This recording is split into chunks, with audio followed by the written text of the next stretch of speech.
For those of you that live in other states being affected by this wildfire smoke, I live in New York State.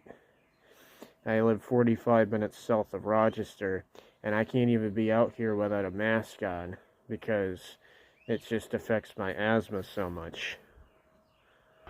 Let's walk down my driveway and see what's going on.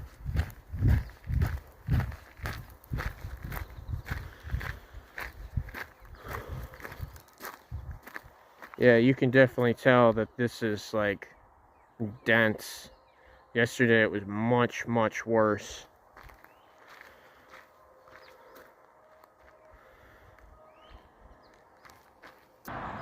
And off towards that way it's really bad, and off towards Dansville it's really bad.